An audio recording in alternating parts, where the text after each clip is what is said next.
Apex Legends Season 6. If you like this update, I'm assuming you're bad and you're finally getting your first kills in Apex, and it feels rewarding. The audio is so bad in Apex that it's borderline unplayable. The silent guns and zero footsteps. I said this in so many tweets in the past that if audio wasn't fixed, it will kill Apex. This season is the season Apex will fail if audio isn't fixed. It's not just bad, it's unplayable. Apex is nearly unplayable right now, probably going to take a break.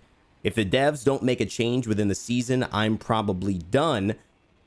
Does around 90% of the streaming community want to do a 3-day strike and not play Apex so we can get the devotion addressed by the developers? Any strikers? Any revolutionists? All right, well, to bring you guys into this video, I thought I'd start in a bit of a harsh way by reading some of the tweets that were on my timeline when the launch of Apex Legends Season 6 happened, from creators that I've played with, that I follow, that I know, and that stream this game and play it for a living.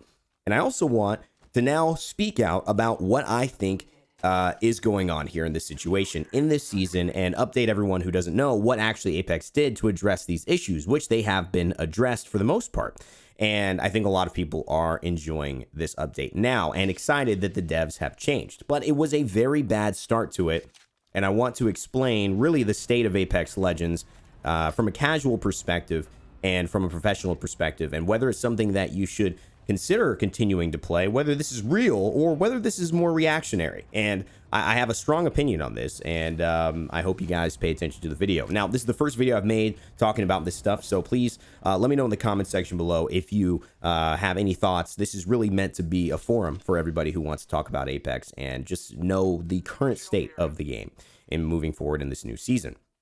Now, this new season brought about several things that were received really strongly in both directions. Rampart, new legend, new map changes to World's Edge, new weapon balances, bringing the Devotion back, which is basically the best weapon in the game, back into where you can find it just on the ground instead of in a care package, and adding a new energy weapon called the Volt. It released with a bunch of bugs for Rampart, but it also released with new systems of crafting, so you could play more campier, I guess, and you could play more steadily instead of trying to get super aggressive. It changed armor completely. It dropped the time to kill down, which we often refer to as TTK, very heavily. So you will die a lot faster, and thus, in many ways, can get killed by players who don't have as much skill as you over the course of a long period of time, but might be able to win in a fraction with a couple of, lucky shots or a really nice burst that happens to go their way. Now, I need to talk about everything that I've been waiting for, because I've waited to talk about this for several reasons. One, I was very angry, personally, listening to the immediate reactions of people. I grew up in a household where I was told to take responsibility for my own actions. If I'm bored, I need to do something about it and not blame the situation. If I'm bored, I'm the one in charge of being bored here. I can find the fun in something. And I don't think it's something that I come across in the world often, but those people who do have that mentality and those situations that are frustrating for a lot of people and stop them, for me, I find a good way to look around them. You could say I'm maybe one of the more positive outlook individuals for Apex, because I like to, in my life in general, find the positive out of something and try to make it work. So I think that when you look at the way that people responded initially, it was very much like yelling out to the wind, just yelling the frustration out there.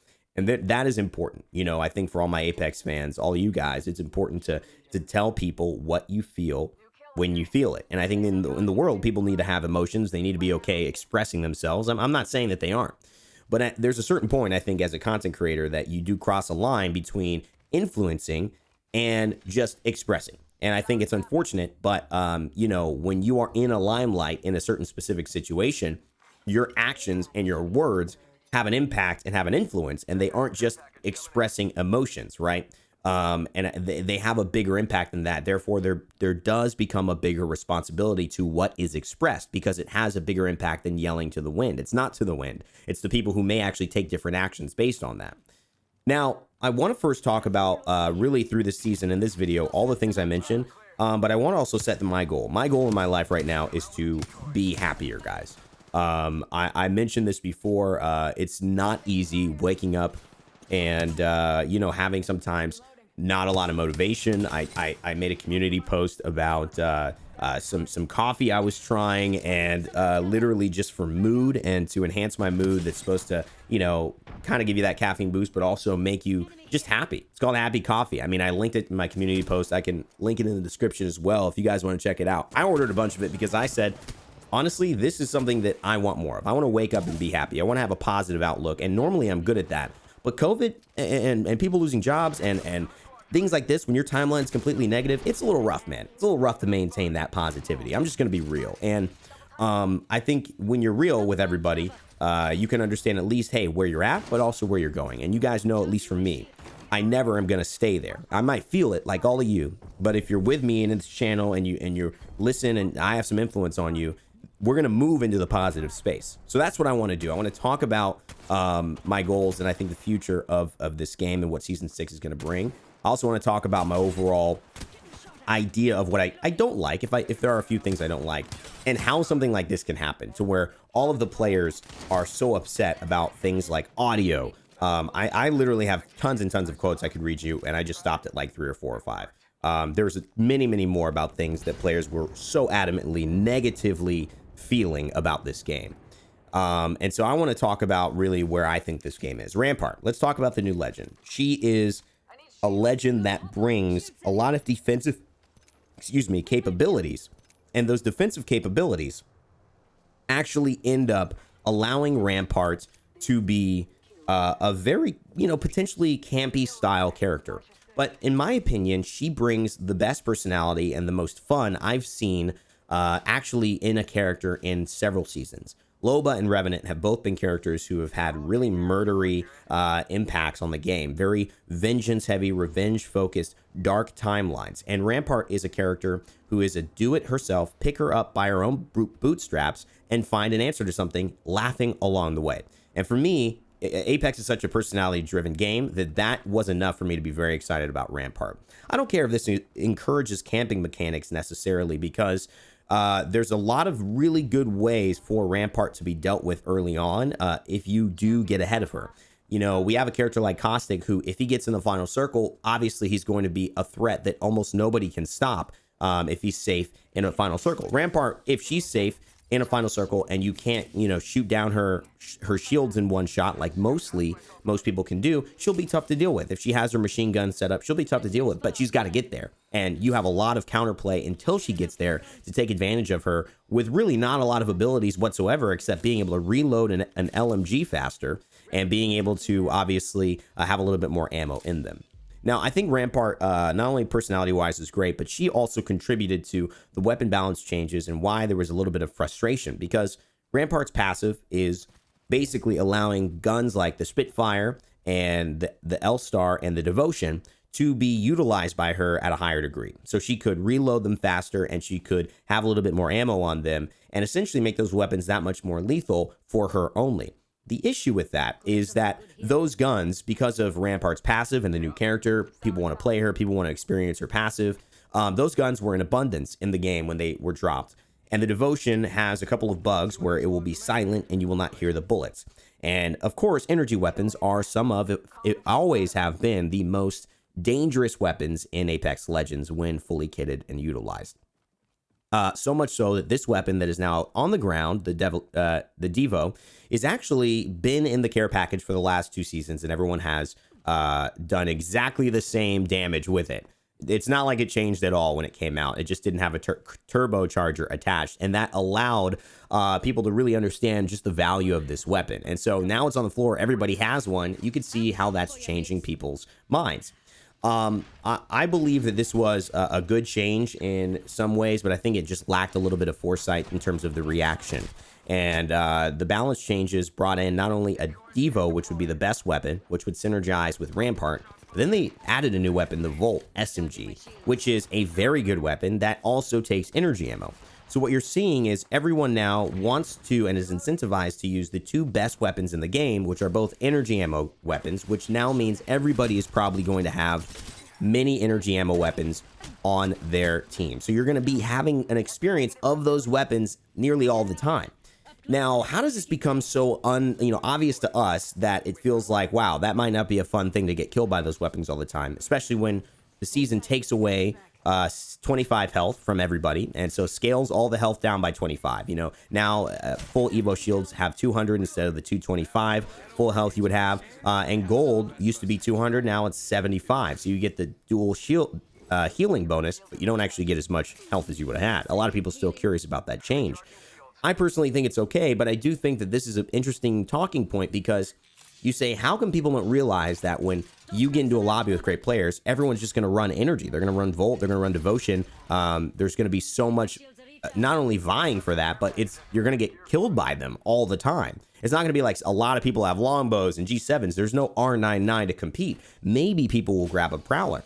But this is where I think we have to educate people. Now, one of the interesting quotes I think one of the pros spoke about was that actually they said they would love to talk about what happens in a dev cycle, what happens to where people make these changes and then it gets to the players and they're just blindsided by all these changes that they have really strong preferences for or against.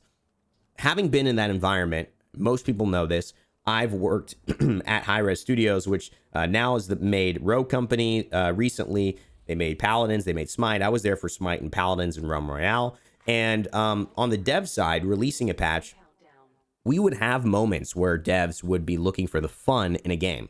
They'd be looking for the fun, because that's what you need. You need someone who's going to look for the fun. What's the cool moment here? It's just like a book. What's the storyline? Or maybe like a movie, a comedy. What's the funny point? What's the comedy here in this scene? They're looking for the fun. And all these weapons, when you use them, are amazing. The problem is, because of the skill level and because of the goals of the development team, which is not necessarily be the most competitive players. They're there to test and experience what it's like. Usually a pretty even playing field, more like a very average group of players, because maybe there's a few good ones, maybe there's a few really bad ones who are just playtesting because they need people to run playtests, and there's an artist who can jump in. When we did Realm Royale playtests for Battle Royale, we had everybody from community managers to, there were people who sucked, who couldn't even shoot, and then there were great players who were like more esports pros, or maybe head designers who really took time to play the game and knew everything. What happens is I've experienced players not able to get the clarity, because in those dev playtests, devs are not punished as much as players are when they are at the highest level of their game. What I mean by that is, you at the highest level in SBMM, you're a pro, you're going to run up against every player doing the exact optimal thing against you, and it's going to hurt, and you're going to get game over and game over again. A dev is going to run into, who it depends in a playtest. They might run into an artist and an engineer and a coding guy who's really good, or they might run into a community manager who is okay, and then they'll run into another designer, but he's more on like PvE systems, and he doesn't really focus too hard on being great at the game because he doesn't need to. And he's getting all these kills with a Devo. He's not experiencing dying to it again and again and again by the best players in the world. And so that, to me, is one of the things, just from an awareness standpoint, we can all have more. That there are going to be mistakes. There's literally no amount of teams or no amount of developers that you can put together on a consistent basis to know what the public is going to do with your game. It's impossible. They will always find bugs. They will always find broken things that you never thought were quite as broken, because what you're looking at is the best players in the world who now can play this game as a living because they're so good.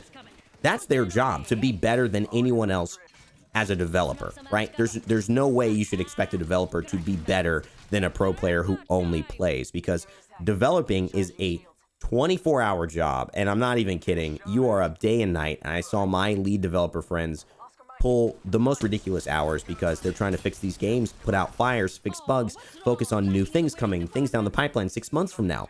So we have to understand that's how things can happen like this. Now, the best part about this change for me is that Rampart was great. The weapon balances were really fun, but not fun against, and everyone was using them. But they made a quick change to the Devo, which actually helped a lot.